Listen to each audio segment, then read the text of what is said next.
Hello,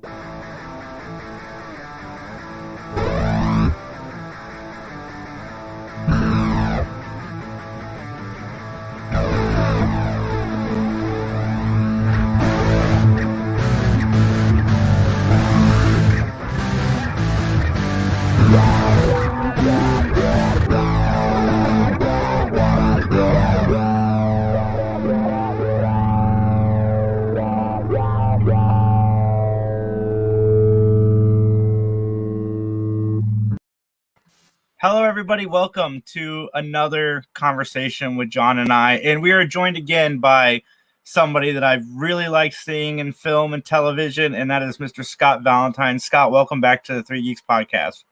Jason, thank you kindly. John, good to see you. Good to see you, Scott. Quick Everything good with you? Pardon me? Is everything good with you? Everything is a rather auspicious question, lad. I'd say there are more checks in the positive column than the negative column. There you go. That worked. I just found out my sister and her husband have COVID, and my nephew. So I feel that sucks. Are they doing okay? They seem to have, I guess, if I'd be, I don't mean to have hubris, but COVID light. Okay. Whereas if I have had 5 friends die, so crazy times we're living in, guys. Crazy. Yeah. So the last time we had you on the show, as soon as we got off the chat with you, we both realized that we did not ask you about what it was like working with Justine Bateman. And it's ironic because you guys spent a lot of time working together on the show. Justine, it was rather intriguing because think about it. You're a guy coming from New York, right? You're used to doing theater. You're used to literally digging in garbage to find things to make art out of. Because I think I told you I had 2 friends that made art out of garbage, literally, and sold it for a lot of dineros. And then to go to Hollywood and she was essentially a kid at the time. She was 17, 18 years old, and a millionaire, driving a brand new Porsche, living in a killer house. So it was a trip. I really felt like fish out of water, which was good because the character was fish out of water. It was a little bit different, and it was so funny because so many guys would say, "Man, she's hot. She's so hot. I would just love to blah blah blah blah." And as much as we were to play 2 kids in love, I had a hard and fast rule which I have always stuck by: don't ever date anybody you work with. Never, never, never. I made the mistake once in college when I was doing a play, and I thought, well, I'll never do that again. Not going to have that. So it was very professional. She's very intelligent, has a tremendous sense of humor, and a very gracious individual. And she's done a lot of other stuff, over the last 10 or 20 years that was not acted at all. Like she had a clothing line for a while, didn't she? And she had a couple other businesses too, which is kind of. She had a clothing line. She went to school at UCLA and got a degree. I mean, getting in UCLA is not a casual event. I don't think they said, "Hey, you're on a TV show. Come on." They don't give a damn. UCLA is a tough school to get into. I can't remember what she got her degree in, but then because of the degree, she launched somewhat of a fight for sort of like the little guy, and I believe it had something to do with online rights. Mm-hmm. And proprietary rights. So she does have a benevolent heart. I'm not sure what she's doing now, but she's been very successful from what I have read outside of the entertainment industry. Yeah. And that's awesome because there's always those stories about the young actor or actress or the teen or child actor or actress who goes bonkers, so it's great to see that she had a good head on her shoulders and she has been successful no matter what avenue she's gone down. She's been successful with it. That's awesome. Well, she has great parents too. Excuse me. I don't mean to cut you off, Jason. No, you're fine. She has her parents were wonderful people. and they produced. Look at her brother Jason, and what a great guy he is. So there's a lot to be said for good parenting, and I think I can't remember her mom and dad's name. Her mom was a flight attendant. Her dad was a director. And I think they played a big role in keeping her and Jason's heads very level and very non-egotistical.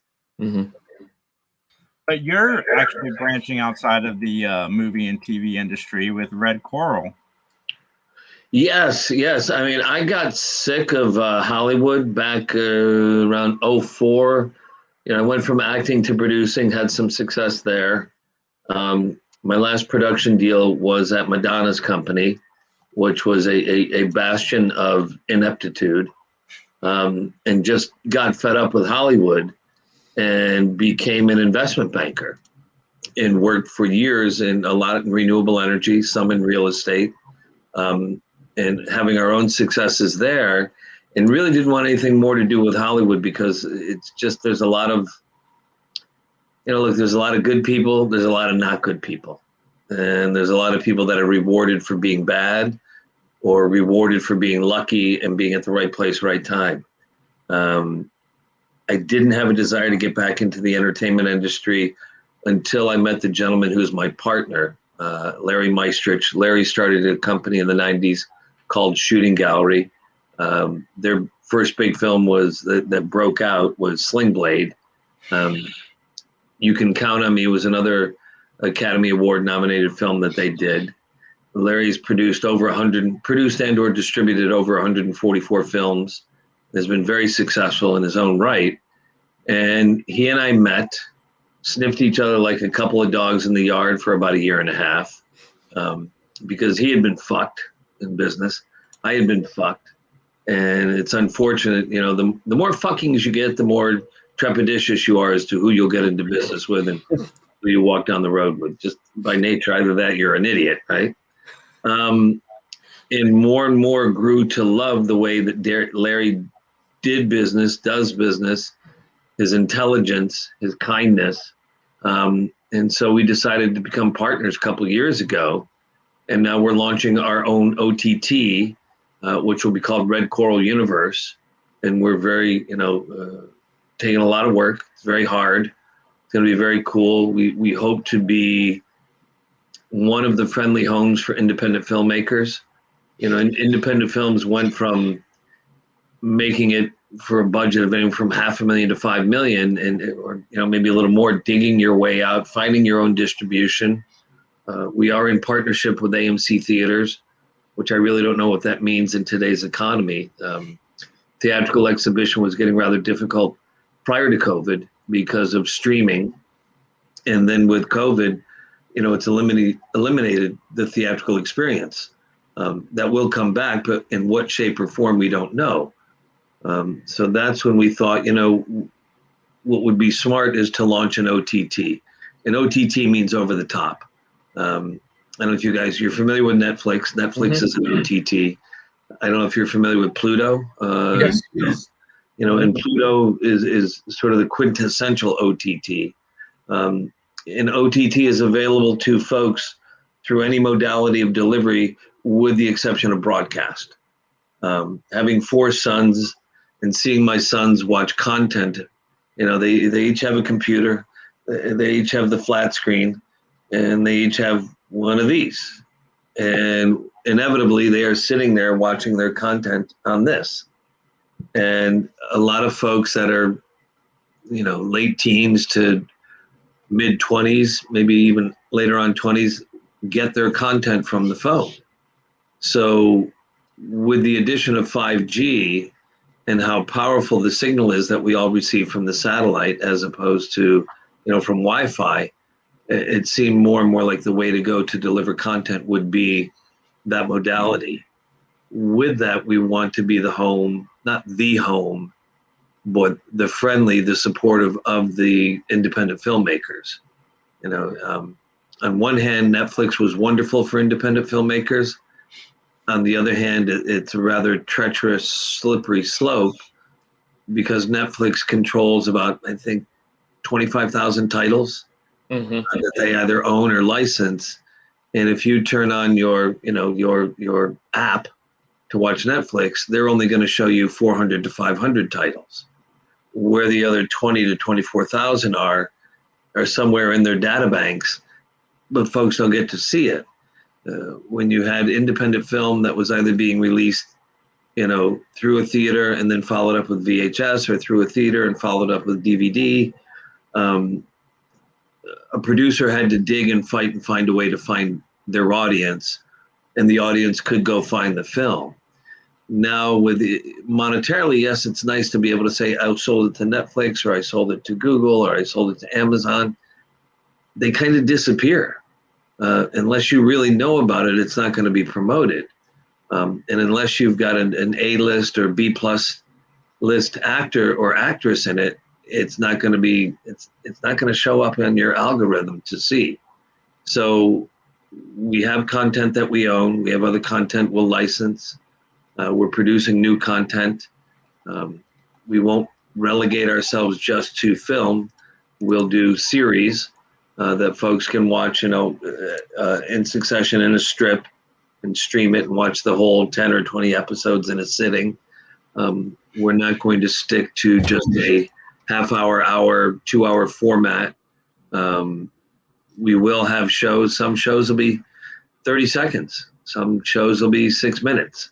We'll be a home also for guys like you with podcasts. One of the channels we have will be just podcast.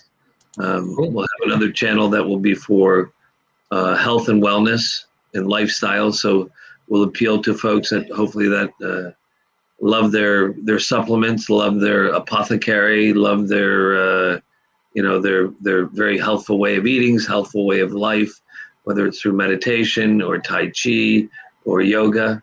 We'll have another channel that'll be sports oriented. There's a couple of programs that we're doing with the NFL. We have other shows that'll be for the EDM or anime audience, teaming up with some rather large names in that land, in that world, and once again creating a venue for those specific audiences.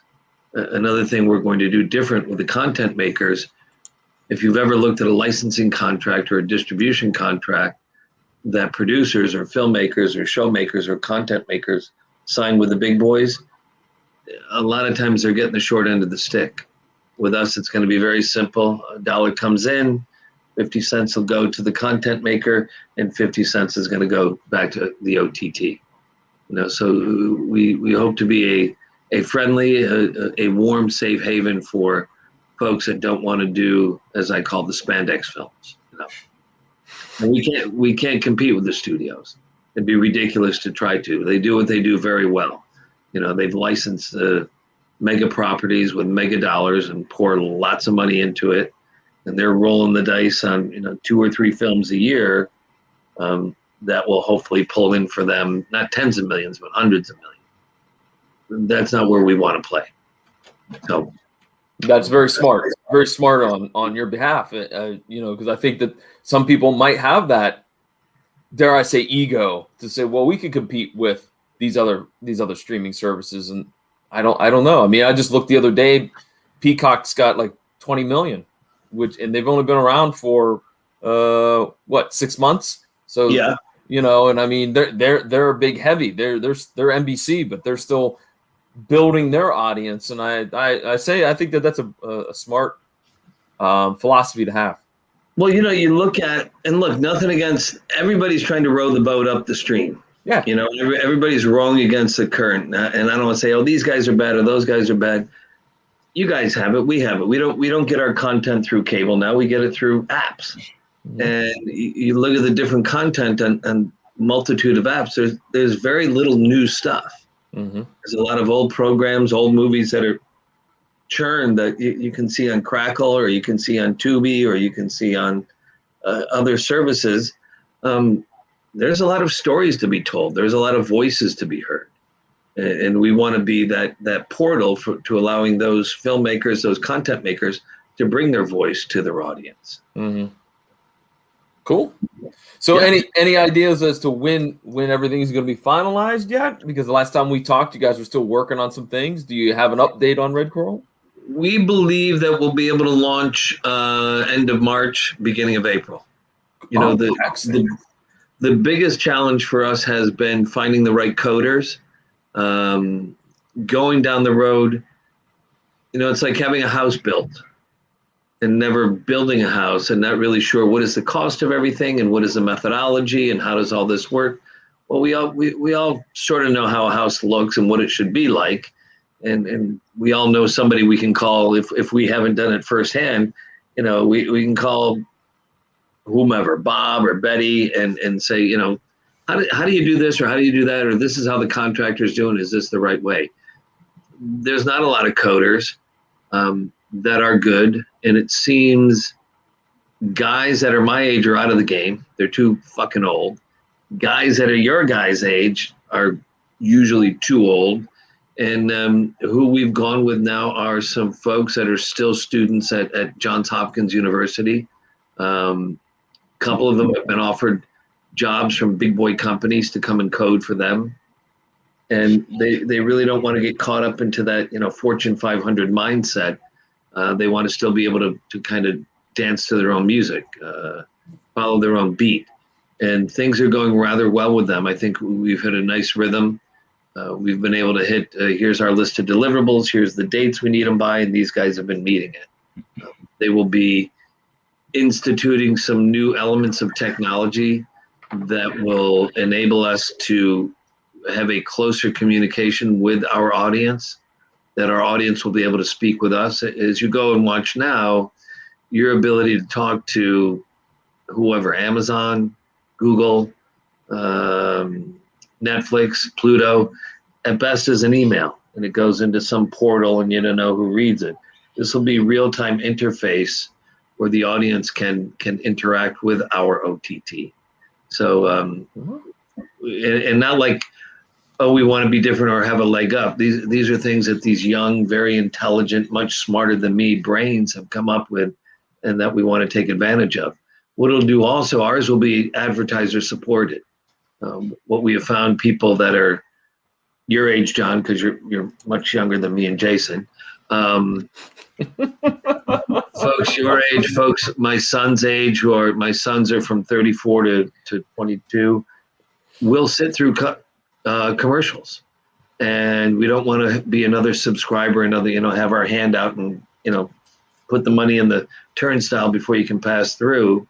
They will sit through commercials, so we want it to be advertiser supported, and how we will do pricing with advertisers is not done anywhere else in any other medium. And it's going to be pricing that is based on real time and who's watching, what the demographics are of that person watching in real time.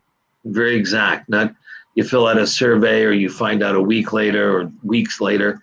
This is going to be in real time. Guys and gals that put up money to have the audience see their products are going to be able to get information from us as to who's watching it, where they're watching it, how long they watch for, and they can pull it up, sit there, we'll have data being spit out as the show's happening.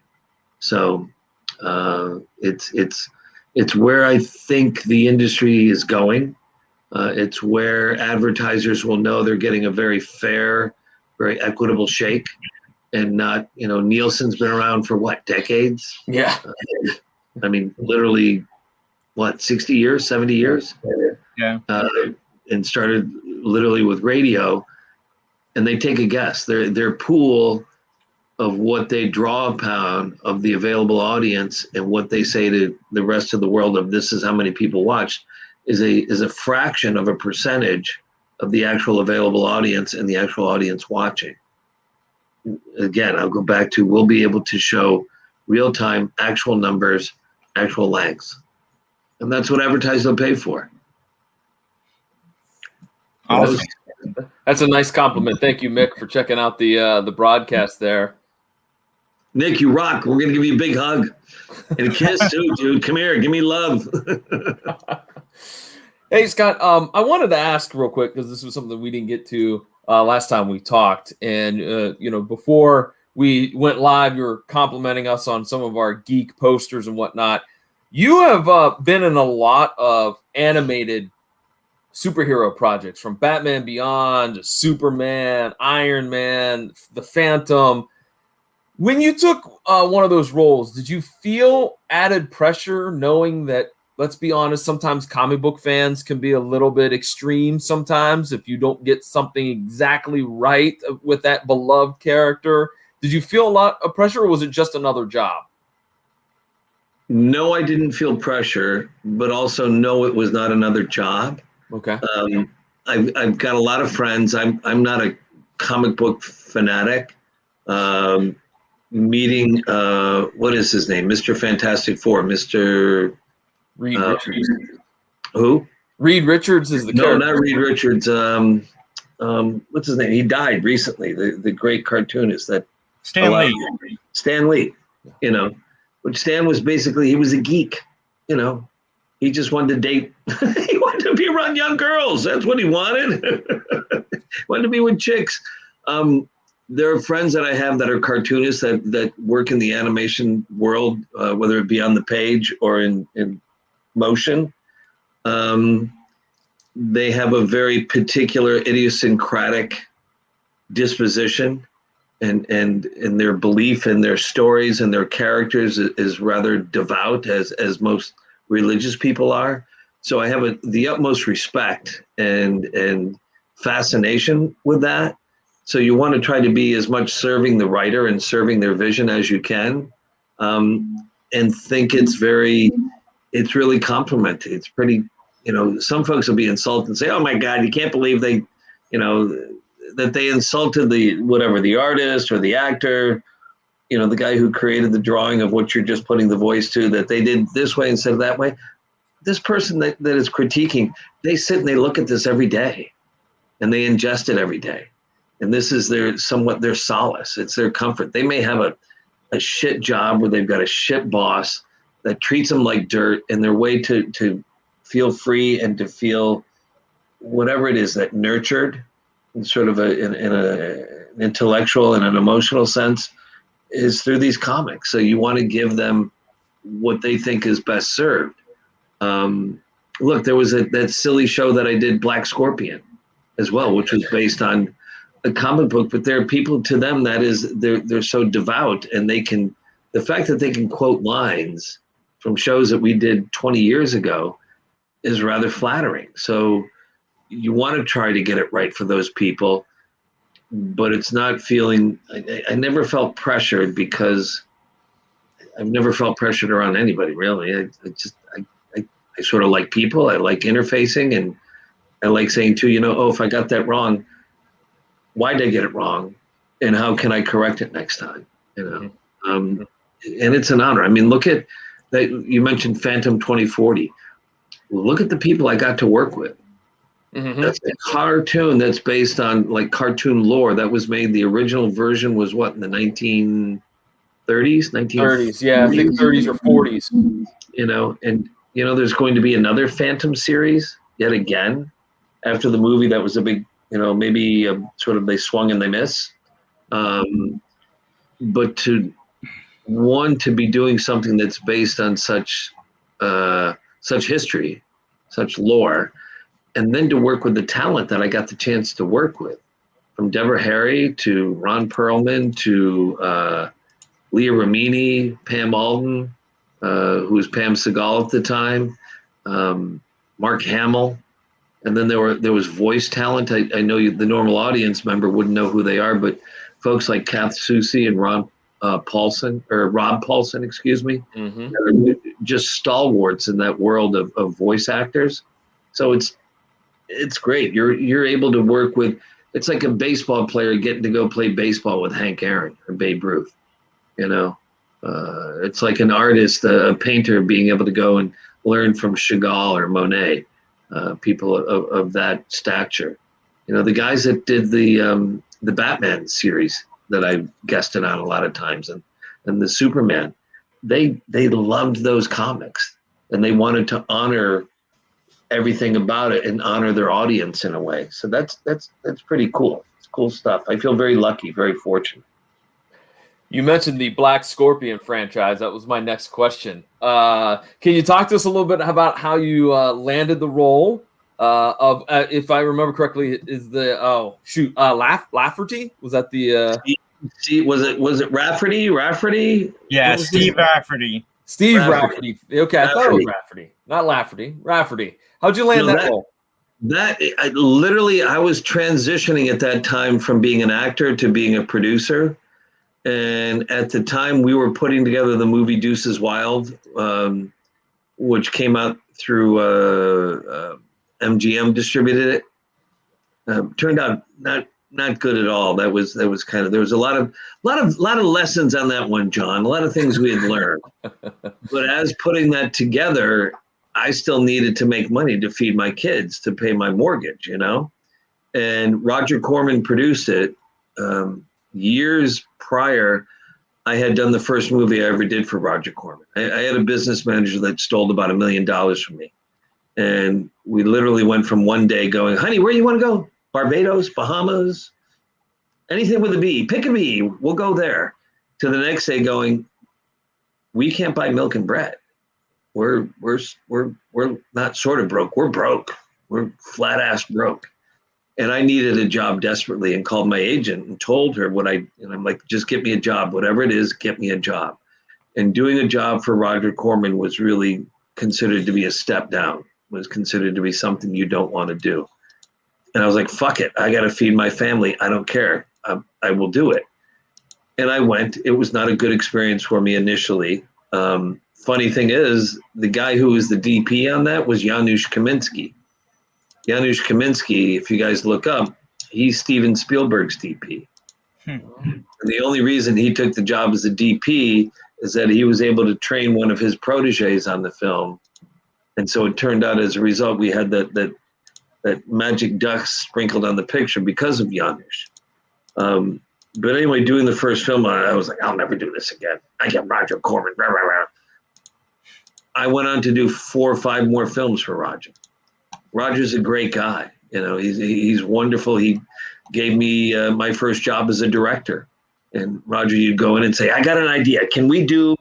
He'd be, it's perfectly fine, Scott. You can do whatever you want as long as it doesn't cost me money. And for producers who were in the land of, ultra low budget, Roger always paid you what he said he was going to pay you, paid you on time, and treated you with respect. So I had done those 4 or 5 Roger Corman movies. The gentleman who actually created Black Scorpion, Craig Nevius, great guy, sweetheart of a guy. They were putting together the series, and there was this, the lead male. And I think Roger said, yes, I'll do it. And it was Roger's demand that I play that role. So they had called me, offered it to me. And since I couldn't get any more money, because we weren't paid a lot, and it shows, he didn't spend a lot of money on the sets or things like that, but it had that wonderful kind of like, Batman and Robin in the 60s, that campiness. Mm-hmm. One thing I demanded that I wanted, I said, in my dressing room, I want a fax machine and I want a phone. Pay me what you're going to pay me, the little penance, but a fax machine, the phone, so I could keep producing Deuces Wild. And you know what? It was one of the best jobs I ever did. Family Ties, when I got on Family Ties, was wonderful because it was truly a family atmosphere. There was a lot of love, a lot of respect, a lot of caring for each other. And there was a lot of jobs in between where wasn't nice, wasn't fun. It was just, you might as well have been working at a shoe factory. It was like going to do Matlock, with Andy Griffith. Said, oh my God, Andy, I'm ABRFT. I get to meet, one of my childhood heroes. And he was such an angry, unpleasant person to work with. It was really a letdown. And there were other circumstances going into and meeting somebody who was a known actor that you get to work with. And the person's an asshole. And you think, oh God, this really sucks. But the great thing about Black Scorpion was we all were there because we wanted to be there. We weren't there because we were getting paid a shitload of money. And everybody from Michelle Lintel to Shane to Steve to what was his name? The guy that played the mayor, Pine, Chris Pine's dad. and just the other characters, the other actors were just great folks to be around. Guest stars were people. Soupy Sales, come on, who gets to be on a show with Soupy Sales? Marty Cove, who's had a resurgence in his career with the Cobra Kai. And Marty's just a sweetheart of a guy. Lou Ferrigno, Stoney Jackson. These just week after week were just these great actors who had wonderful aspects of their career, had a little bit past their zenith, but were just very talented and also very thankful to be there. And we had fun. Every week we had fun. And that's come on. You put on clothes and you say other words and they pay you a bunch of money for it. Fun. So we have a question from Mick. He says, did you meet Rodman Flender while working with Roger? Rodman Flender. What was Rodman's? What was his discipline? Was he an actor, a set designer? He was an actor. If I met him, I don't remember him, and I don't mean to be insulting to Rodman. I don't. I want to ask. Let me hop on IMDb and look. No, I'm kidding. I want to ask you about Lois and Clark, The New Adventures of Superman, when you played Metello. How was that set? That was actually, the funny thing is I had done a movie years prior with Joan Severance and thought, God, she's hot. I want to work with her. And 2 years later, I'm working with her, right? And we were shooting a scene one night in LA in an office building out in front. And there was a guy who was playing like the guys at car valet, right? This guy kept asking me questions about this and asking me questions about that and questions about this. And who was it? Lo and behold, it was Dean Cain. And he was a sweetheart of a guy. And then whatever, 2, 3, 4, 5 years later, I'm guesting on Dean's show. And Dean was just a sweetheart of a guy, a really nice guy. The gal who played Lois, what was her name? Terry Hatton. Right, Terry, who had before going on the show, I was warned, be careful. She's got a big ego. She's not going to be, she was a sweetheart, very pleasant, very nice. The gal who was the female lead, the female guest lead, I can't remember her name, but I know she had won an Emmy. And she was wonderful to work with. So again, here you're playing sort of Hollywood lore, Hollywood history. And Superman, when was the first Superman? The comic books from when? The 30s, the 40s? Yeah. Obviously the series from years before, the other movies. And it was a great reincarnation of that concept, of that character. Yeah. Oh my God, look at my hair was all dark. I was thinner. God, I was pretty. What the hell happened? Well, I want to ask about one final film, and that was 1987's My Demon Lover.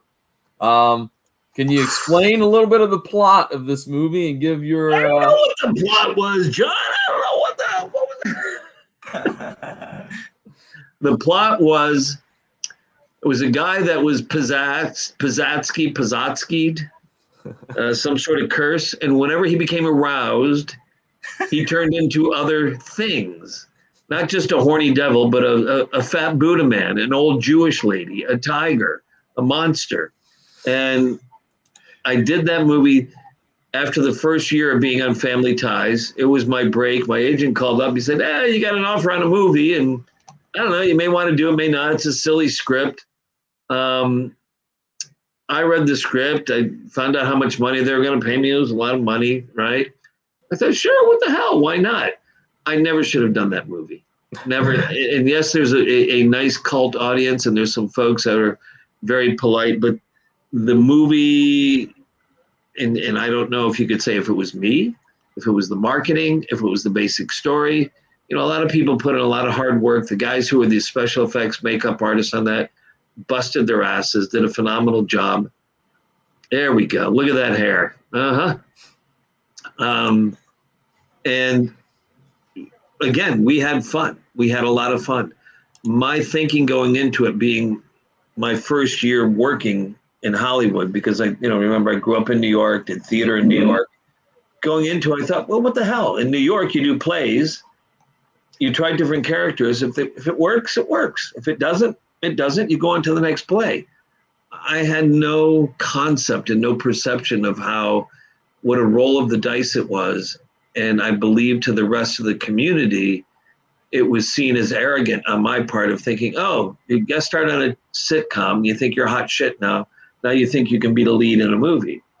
And I'm not going to say failed miserably, but it didn't do as well as was wanted or hoped or anticipated when it came out.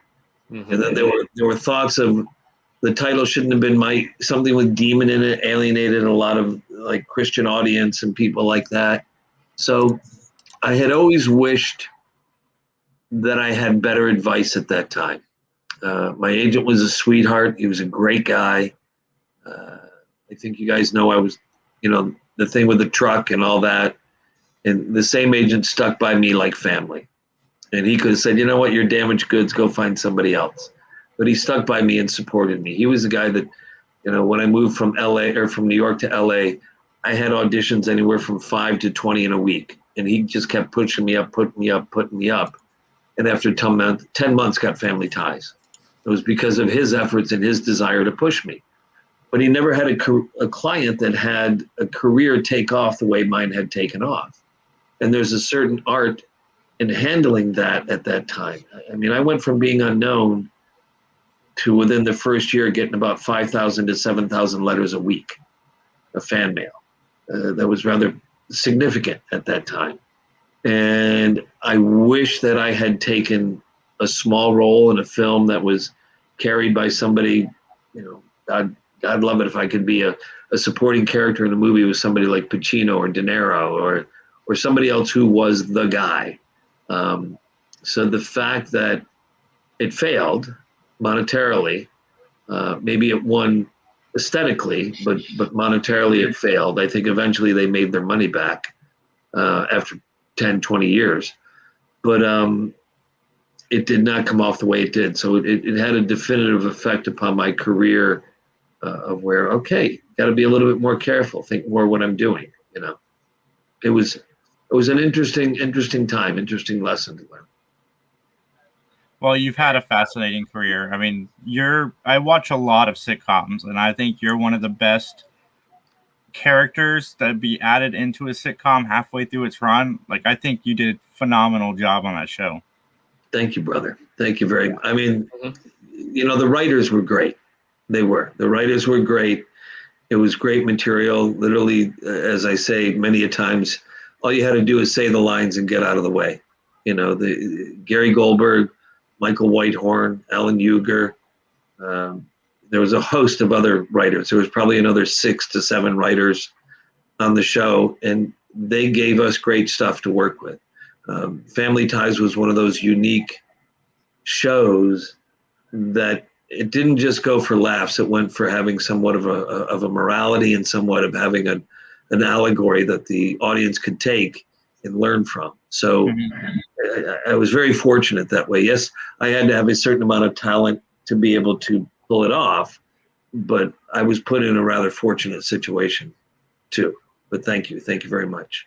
Yeah, Family Ties is a show that people should check out nowadays because the way they discuss politics on that show is something that we could all learn from. Yeah. Instead of whipping out the knives and wanting to chop somebody up because they have an opinion different than yours. Yeah. Really not the way to build unity, No, absolutely not at all. But John kept telling me, I kept telling him I'm watching Family Ties. It's great. And he's like, wait till Nick shows up. And I'm like, they don't need anybody else. This show's great. And then when you came on, I'm like, all right, I don't even remember the show before you. Like, it's so good. So thank you for all of that. And if you don't mind sticking around for just a second, I'm going to go ahead and close us out. Where can everybody find you online, Scott? I've yet to establish that social media presence in a way. I mean, I'm on Facebook, I'm on Instagram, look for Red Coral. Look for Red Coral. We will be out in March. We will be, I'm not going to say large and loud, but we will certainly be there to be heard and to be seen. So I really appreciate you guys letting me come on and plug that. Oh, you're quite welcome. We appreciate having you back. Thank you, guys. Appreciate it. And everybody else out there, you guys have a safe evening and weekend. Have a great night.